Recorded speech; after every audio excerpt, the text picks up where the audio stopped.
हे भगवान प्रभु ये कौन कल ए मानू बहुत जल्दी फांसी दियो प्रभु आउ सही हेउ नहीं।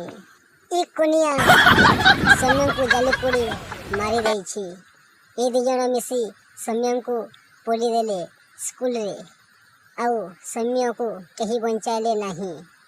तो ई मागी हे खेल पड़िया रे फेवर मागी थिले।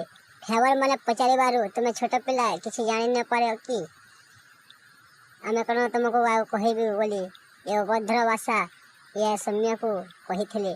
वो ऑफिस को जाकी निर्यातना देउथिले।